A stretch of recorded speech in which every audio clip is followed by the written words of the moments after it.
All right, today we're going to dive into something pretty different, a fascinating alternative to that traditional idea of the afterlife. It's a framework that really challenges the simple black and white heaven or hell outcome. You might find it surprisingly thought-provoking. So let's get right into it.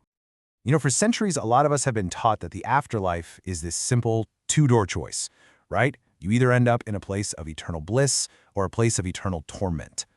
But what if that's not the whole picture? What if there's more to the story?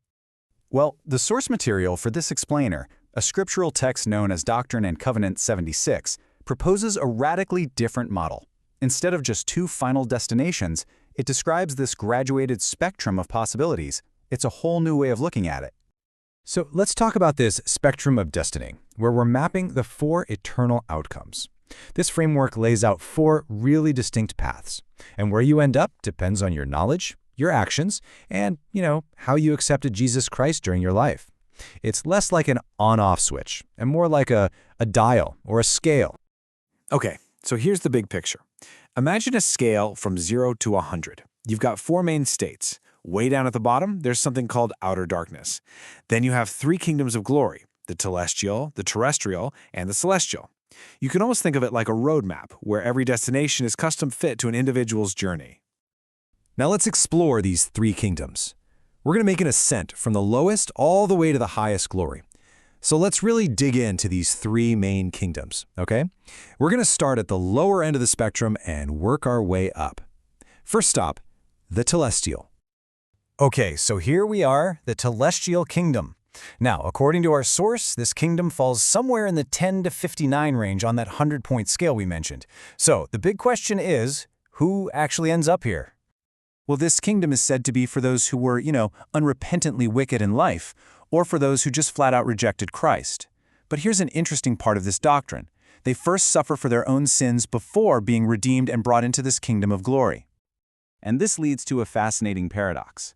Their final state is described as being saved but damned. So what does that even mean? Well, they're saved from complete damnation. They do inherit a state of glory, but, and this is the crucial part, their potential for eternal progression is completely stopped. It just hits a wall. Okay, let's move up that scale. We're arriving now at the terrestrial kingdom. This one scores between 60 and 89 on our spectrum. And yeah, as the name kind of suggests, this represents a sort of middle ground in the afterlife. So who is this for? Well, this is the destination for people who were honorable, but maybe didn't accept the fullness of the gospel. Or for believers who were a bit, lukewarm, not fully committed, or as the text puts it, not valiant. So we're talking about good people who lived good lives, but maybe didn't have that deep spiritual conviction. Their state is described as saved, not exalted.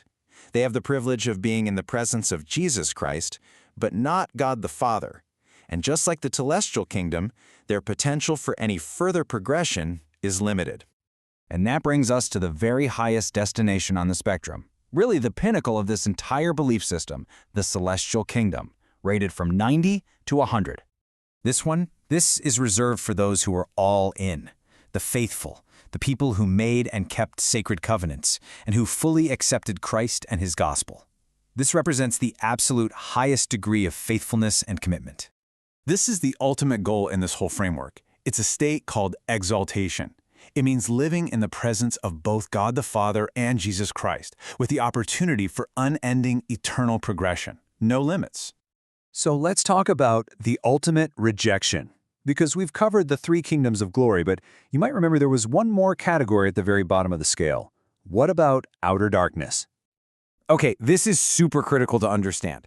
The three kingdoms we just went through, telestial, terrestrial, and celestial, they are all considered states of salvation, just different degrees of glory. Outer darkness, though, that's something else entirely. It is a complete and final rejection of salvation. And this state isn't for the wicked or even the non-believer. According to the text, it's reserved for a very specific group known as the sons of perdition.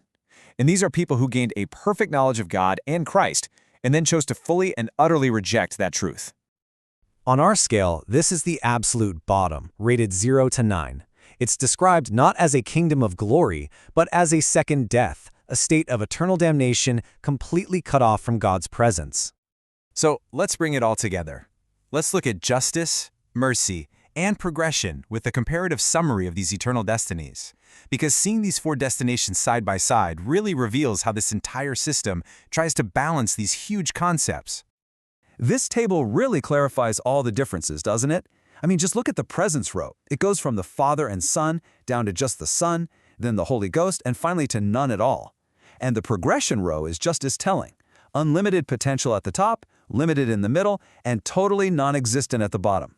Each state is truly distinct. So, the crucial point of this whole framework is that, with the exception of that very small group destined for outer darkness, pretty much everyone eventually inherits a kingdom of glory. It's a model where the outcome is specifically tailored to the life each person chose to live. And this gets right to the heart of the theology behind it all.